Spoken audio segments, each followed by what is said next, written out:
Bonjour à toutes et à tous, bienvenue dans Rencontre. Aujourd'hui, nous allons parler de la relation sino-américaine. Lors de sa dernière visite aux États-Unis, le président chinois Xi Jinping a déclaré que l'océan Pacifique était suffisamment large pour contenir les deux pays. Mais l'Amérique est-elle vraiment prête à abandonner ses rhétoriques hostiles envers la Chine? La première visite du président américain Donald Trump en Chine depuis novembre va-t-elle apporter une réponse claire? Aujourd'hui, nous allons en discuter avec nos invités. Avant cela, je vous propose de regarder ce reportage. En avril dernier, personne ne savait à quoi s'attendre quand le président chinois Xi Jinping a rencontré Donald Trump dans son club privé de Mar-a-Lago dans le sud de la Floride. Il s'agissait du premier face-à-face entre les dirigeants des deux plus grandes puissances économiques de la planète. Après seulement quelques rencontres, une relation d'amitié allait pourtant se nouer. Les efforts communs de la Chine et des États-Unis ont permis de donner un ton constructif au développement des relations sino-américaines. À travers des réunions, des appels téléphoniques, des courriers et autres moyens, les dirigeants des deux pays restent en contact étroit. Lors de leur rencontre dans la résidence de Mar-a-Lago en Floride, les deux chefs d'État avaient également convenu d'établir des mécanismes de dialogue de haut niveau qui fonctionnent aujourd'hui pleinement. La veille de l'ouverture du 19e congrès du PCC, la coopération énergétique sino-américaine a obtenu de nouveaux résultats encourageants. Lors d'un forum qui se tenait à Denver, dans l'État du Colorado, la Chine et les États-Unis ont publié 9 projets de coopération en matière d'efficacité énergétique et signé 10 projets de coopération. La coopération énergétique est devenue un nouveau pôle majeur de coopération économique et commerciale entre les deux pays, ainsi qu'un symbole de la coopération globale entre la Chine et les États-Unis. Le 8 novembre, Xi Jinping et Donald Trump vont se rencontrer à Beijing. Un événement diplomatique qui sera suivi avec beaucoup d'attention dans le monde entier et qui devrait permettre de donner une nouvelle impulsion à la relation sino-américaine. Merci de nous retrouver. Aujourd'hui, nous avons le plaisir d'accueillir sur notre plateau deux invités. Monsieur Ding Yufan, vous êtes chercheur à l'Institut de recherche sur le développement du Conseil des affaires d'État. Et Monsieur Richard Ax, vous êtes correspondant de Paris Match en Chine. Alors, cette fois, avant l'arrivée de Donald Trump en Chine, l'ambassadeur de Chine aux États-Unis a reçu la presse chinoise et étrangère et il a affirmé que le point essentiel dans la relation sino-américaine était une bonne compréhension de la situation géopolitique mondiale. Et il a notamment rappelé que le monde actuel était différent de celui né à la fin de la Seconde Guerre mondiale, ou encore de l'époque où Richard Nixon avait visité la Chine. Vous pensez que les deux pays aujourd'hui ont une vision pertinente de la situation géopolitique mondiale? Je pense que oui, ils ont une vision pertinente, mais c'est pas la même. Oui. Chacun des deux pays. Expliquez-nous. C'est-à-dire qu'ils ne sont pas déjà dans la même situation exactement. Les États-Unis sont un pays développé depuis, disons, 70 ans, c'est la première puissance au monde, pays très développé sur le plan économique et militaire, il ne faut pas l'oublier. La Chine, elle est en train, depuis 30 ans, d'achever son développement. Ça donne déjà une différence à la base dans les opinions publiques. La Chine, elle est devenue la deuxième puissance au monde sur le plan économique. Et donc, quand l'ambassadeur de Chine, je retrouve là ce qu'il dit, il demande est-ce que les deux pays comprennent la situation géopolitique mondiale. Oui, mais chacun à sa manière. Et la question serait désormais qu'il y ait plus de dialogue entre les deux pays afin d'arriver à une position qui soit profitable pour chacun et pour le reste du monde. Je crois que c'est ce dont on va parler, mais le dialogue entre la Chine et les États-Unis actuellement semble un petit peu difficile et ça ne peut que s'améliorer. Pourquoi ça semble difficile? Parce que d'abord, ils ne sont pas exactement dans la même situation et puis ils ne se connaissent pas tellement. Du côté de... Je pense que c'est aussi bête que ça. Il y a aussi une pression de l'opinion publique sur le gouvernement. Bien sûr, le gouvernement est le reflet de l'opinion. Il y a ça. En Chine, il y a moins. Donc le public compte. Mais dans la définition de la politique étrangère de Chine, l'opinion publique joue un certain rôle, mais elle ne joue pas le rôle déterminant. Les dirigeants chinois souvent écoutent l'opinion des experts. Et c'est ça la grande différence. La différence entre la prise de décision aux États-Unis et celle de Chine, c'est qu'en Chine, l'opinion des experts compte plus que l'opinion des experts aux États-Unis. Dans le gouvernement actuel, j'entends. Tout à fait d'accord, mais je mettrais de côté les questions culturelles, où il y a une admiration réciproque. C'est-à-dire que les Chinois s'intéressent à la culture américaine, cinéma, musique, tout ce qu'on veut, et les Américains, il y a une séduction pour la culture traditionnelle chinoise. Mais aujourd'hui, on voit que de la part de la Chine, en fait, on a inventé une expression par le président chinois Xi Jinping, l'expression de nouveaux types de relations entre grands pays, qui va servir apparemment dans le cadre des relations sino-américaines. Qu'est-ce qui va caractériser ce nouveau genre de relations? Qu'est-ce que la Chine entend mettre en place comme relation avec les États-Unis? En fait, le principe de nouveau type de relations entre les grandes puissances s'applique non seulement avec les États-Unis, elle s'applique aussi avec la Russie, avec l'Union européenne. Je me souviens très bien que lorsque le président Xi Jinping était en voyage en Europe, il a répété le même principe à l'égard d'Europe. Donc, oui, bien sûr, mais on considérait l'Union européenne comme une grande puissance.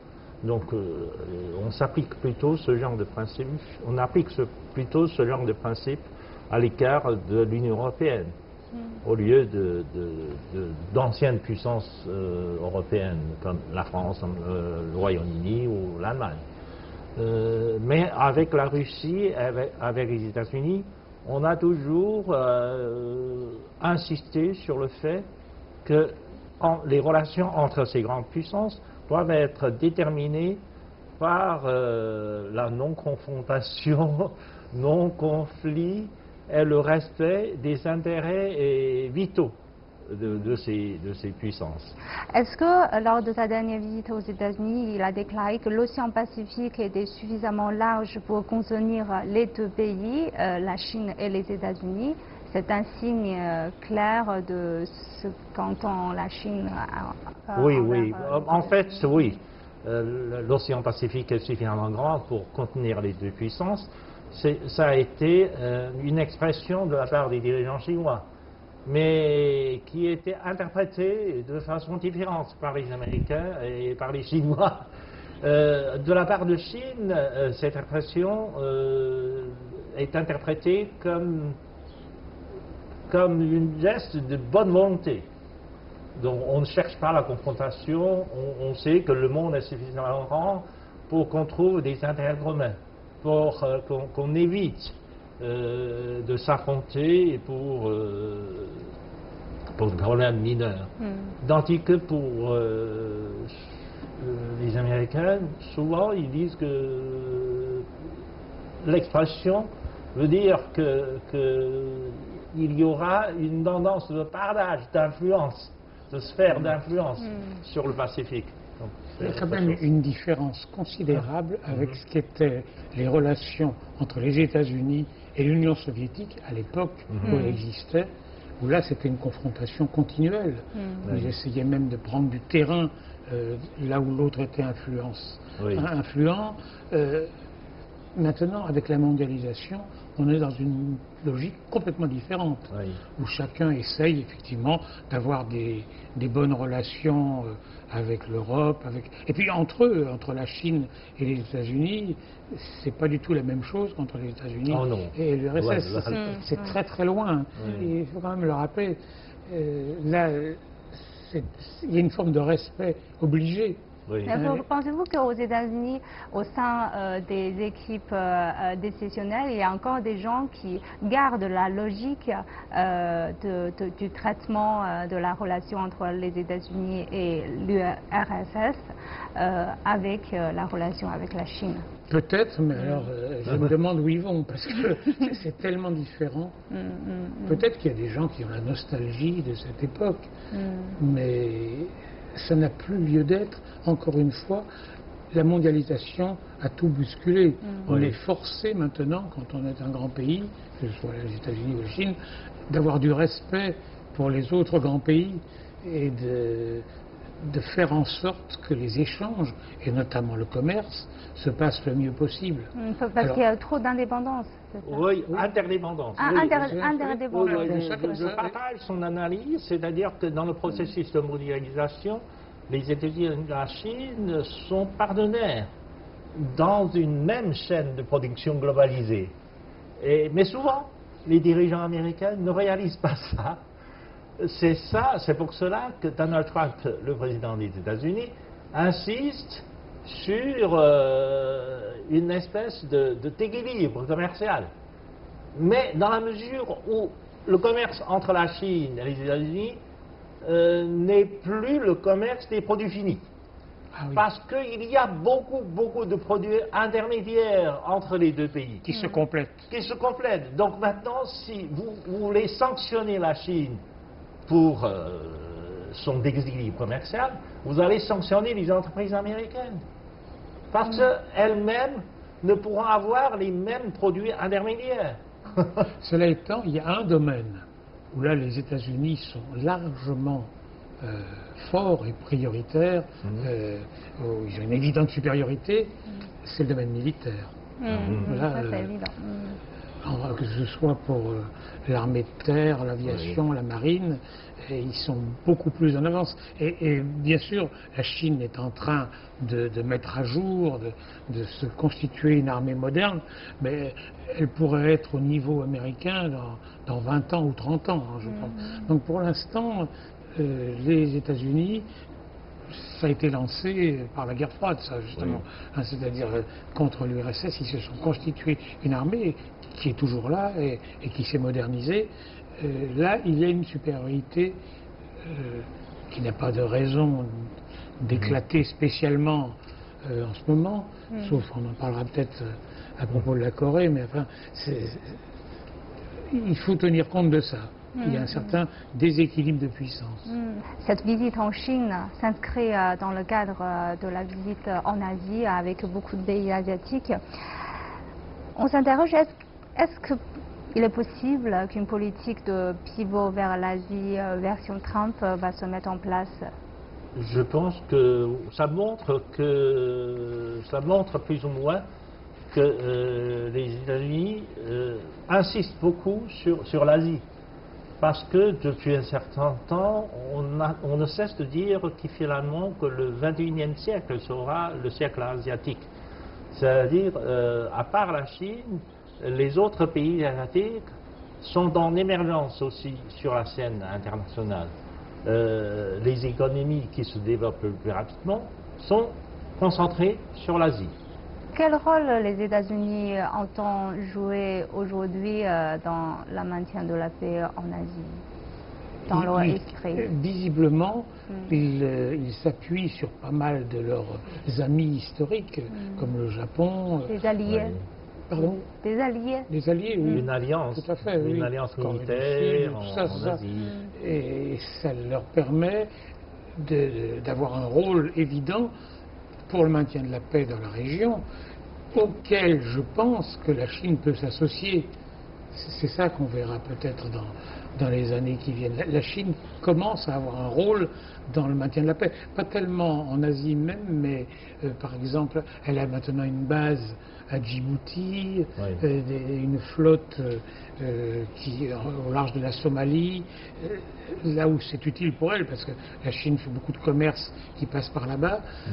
On voit que la Chine est rentrée dans un rôle qu'elle n'avait pas jusque-là, de maintien de la paix, et forcément ça va l'amener à un moment à se rapprocher. Mais est-ce que l'appui des États-Unis de ces alliances, ces anciennes alliances, sera encore plus fort dans le mandat de Trump qu'Obama? Je pense que ça dépend des alliés en question. Qu'est-ce que les Japonais, les Coréens du Sud, les Philippins et un peu les Vietnamiens aussi attendent des États-Unis? Et j'ai l'impression qu'actuellement, cette question, elle se pose par rapport à la Chine. Tous ces gens-là, tous ces pays s'inquiètent un peu de la puissance chinoise et ils se rapprochent du coup des États-Unis qui en profitent pour leur dire oui, on est bien là, on envoie des porte-avions dans la région pour bien montrer que la zone Pacifique, c'est les États-Unis qui s'occupent de sa sécurité. Ça devient après une affaire de compréhension entre les dirigeants américains et chinois. Ce qui m'intrigue, c'est que bon, si on regarde l'histoire dans le temps ancien, on voit que la Chine a toujours été une superpuissance dans la région asiatique. Mais à cette époque, il n'y avait pas les États-Unis et la région a quand même pu avoir une paix assez durable pendant de longues périodes. Et comment expliquez-vous cela aujourd'hui? Les pays, comme vous avez évoqué, ils ont une sorte d'inquiétude sur la montée en puissance de la Chine. Mais d'où vient cette inquiétude? Parce qu'on était là, on s'entend bien avant. Non, cette inquiétude a été créée plus ou moins aussi par la peur créée et par les médias aussi. Parce que, oui, parce que en fait, ce qu'on appelle dans le temps, la Chine avait un système tributaire avec les pays voisins, etc. Et le système tributaire était un système du commerce officiel. Les autres pays sont attirés par ce système, sont attirés par la Chine, parce que dans ce genre de commerce officiel avec la Chine, ces pays obtiennent beaucoup plus de choses qu'ils offrent à la Chine. Donc c'est une espèce d'attraction que la Chine fait appliquer dans la région. Je crois que ce qui fait qu'il y a une espèce de méfiance vis-à-vis de la Chine, surtout si elle devient puissante, s'explique par l'histoire. Avec le Japon, c'est assez clair. Le Japon a envahi la Chine dans les années 30 et 40. Il en reste une méfiance réciproque. C'est pas complètement réglé. Ça ne s'est jamais vraiment réglé. En Europe, on a connu... Mais le problème avec est-ce que le problème est réglé avec le Japon? C'est en partie avec l'alliance que le Japon a avec les États-Unis. S'il n'y a pas les États-Unis, je pense que le problème sera plus facilement réglé, non? En Europe, il y a eu la réconciliation franco-allemande. Mais il n'y a pas les deux pays. Oui, mais il n'y a pas les États-Unis derrière. Personne ne s'en mêlait, absolument. C'était De Gaulle et Adenauer qui ont fait ça. Voilà. Ça a été très marquant. Et là, on peut dire que l'état d'esprit hostile s'est subitement apaisé. Ça n'a pas existé entre la Chine et le Japon. Ensuite, vous avez une autre période qui laisse des traces, forcément. C'est la période où il y avait une alliance qui a duré une bonne dizaine d'années entre la Chine et l'URSS de l'époque. Tout ça, ça a créé un climat qui a rapproché certains pays, dont le Japon, des États-Unis. C'est-à-dire il y a des autres puissances comme l'URSS et les États-Unis, leurs interventions ou leur implication dans la région, ça complique les problèmes. Puis le régime politique à l'époque aussi, c'était tellement différent. Et il en reste une espèce d'habitude. C'est plus ça qu'une réalité, parce que économiquement, ça a beaucoup moins de sens maintenant. Ces pays commercent entre eux. Il y a aussi les forces de tradition, de coutume, etc.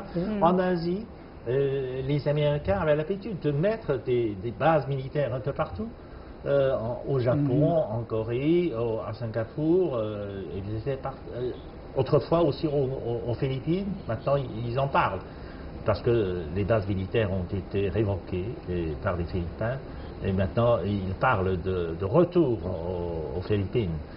pour recréer des bases militaires, etc. Mais la Pax Americana était caractérisée par la présence militaire américaine partout dans les pays asiatiques. Mais maintenant, ça semblerait un peu aller dans le sens de difficulté. Parce que le président Trump se soucie beaucoup de la défense, comme avec les Europes. Il exige que les pays asiatiques qui reçoivent des bases militaires contribuent plus. Ils payent plus. Alors il y a des raisons économiques à ça. C'est ça. Mais autrefois, c'est les Américains qui paient principalement les frais des bases militaires. Et si les pays asiatiques accueillent favorablement l'installation des bases militaires, c'est parce qu'ils en profitent. Les soldats militaires américains sont des consommateurs, ils consomment, ça entraîne un peu la croissance économique du pays. Et maintenant, si ces gouvernements doivent payer beaucoup plus pour le maintien des bases militaires, ils se posent question.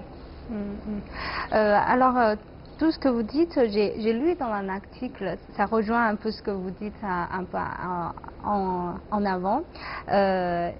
Il y a un chercheur français qui s'appelle Jean-Luc Dominac qui a écrit un article qui s'appelle « L'énigme des relations sino-américaines ».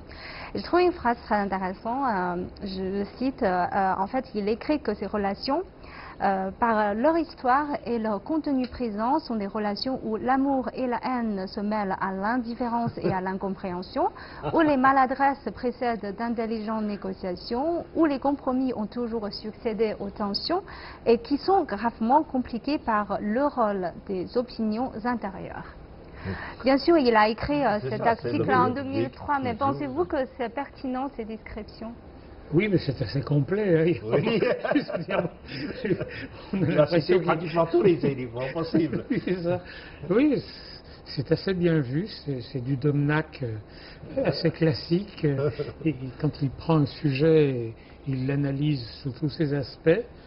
On ne sait pas par quel biais le prendre. C'est vrai que c'est une situation pas facile parce que il y a de l'admiration, en même temps de la crainte, des deux côtés.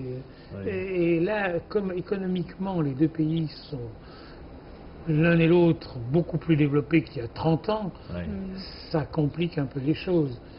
Après, il faut voir dossier par dossier. Mais pour le dossier commercial, où en est-on aujourd'hui? En fait, il faut dire qu'en Chine comme aux États-Unis, il y a des experts qui travaillent sur la situation des experts américains, travaillent sur la Chine, sont très nombreux, beaucoup plus nombreux que les pays européens. En Chine aussi, nous avons des experts spécialisés dans l'étude américaine, de nombreux instituts de recherche, des professeurs d'université, etc. Il faut dire que, en fait, il n'y a pas mieux d'experts sur l'autre pays qu'en Chine ou aux États-Unis. Mais en même temps, si vous regardez l'opinion publique des deux pays sur l'autre, si on regarde l'opinion publique américaine sur la Chine ou l'opinion publique chinoise sur les États-Unis, eh bien, vous avez plutôt l'impression que la situation est différente. C'est-à-dire que souvent, les masses populaires ont une vision autre que la vision réelle. C'est-à-dire que souvent l'opinion publique chinoise a une très mauvaise image. Par exemple, les États-Unis sont toujours considérés comme voulant encercler la Chine, donc une espèce de menace. De même, pour l'opinion publique américaine, la montée de la Chine est sentie plus ou moins aussi comme menaçante. Donc, si on fait des sondages d'opinion publique, etc., il y a toujours... ça devient de mieux en mieux. Ces derniers jours, le ministère du Commerce chinois a annoncé qu'il abaissait les droits de douane sur certains produits de consommation courante, c'est-à-dire les produits alimentaires et les technologies avancées. on voit qu'il y a un effort fait par la Chine pour accueillir, pour laisser venir plus facilement des produits, notamment américains. Quelque chose bouge. D'ailleurs, dans les discours au Congrès aussi, on sentait qu'il y avait une évolution, il était dit que les compagnies chinoises devaient être présentes en Chine à côté de compagnies étrangères.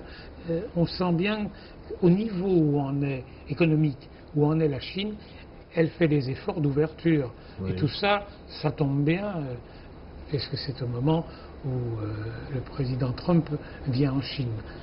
Donc ce sera moins critiquable là-dessus. En fait, sur le problème de l'ouverture du marché chinois, je pense qu'il y a un paradoxe. En fait, les Américains ne cessent de nous dire qu'il faudrait ouvrir davantage votre marché, il faut permettre aux entreprises américaines d'avoir accès à tous les marchés en Chine. Eh bien, bien sûr, actuellement, que ce soit pour les services ou pour le secteur financier, etc., il y a encore des restrictions, des limitations, des limites. Mais si on ouvre tout le marché chinois, ça risque aussi d'avoir des problèmes pour le gouvernement américain. Parce que lorsque Donald Trump est arrivé aux États-Unis, ils disent que finalement, il va faire en sorte que les entreprises américaines, et étrangères, reviennent investir aux États-Unis. Parce que pour créer de l'emploi, etc., il faut qu'elles reviennent. Mais si la Chine ouvre davantage le marché, les entreprises américaines vont affluer vers la Chine. Parce que si vous regardez les statistiques des grandes entreprises américaines, maintenant, le marché chinois est devenu plus lucratif que le marché américain domestique. Le GM gagne beaucoup plus d'argent en Chine qu'aux États-Unis. Le GE, General Electric, gagne beaucoup plus en Chine qu'aux États-Unis. Autrement dit, Trump peut dire exactement le contraire maintenant de ce qu'il a dit à l'époque. C'est-à-dire que plus la Chine ouvre son marché, plus les entreprises américaines vont devenir chinoises. D'ailleurs, je pense que le nombre d'entreprises qui se plaignent du comportement du marché chinois contre elles ne sont pas très nombreuses. Là-dessus, Trump n'aura pas un dossier très volumineux à présenter aux dirigeants chinois. Alors, on n'a pas beaucoup de temps. Et quel est votre avis pour résumer un peu l'avenir de la relation sino-américaine? L'avenir des relations bilatérales entre les États-Unis et la Chine est plutôt stable. C'est-à-dire qu'il y a une telle interdépendance entre la Chine et les États-Unis, parce que pratiquement, réciproquement, pendant longtemps, les États-Unis étaient le premier marché d'exportation de Chine.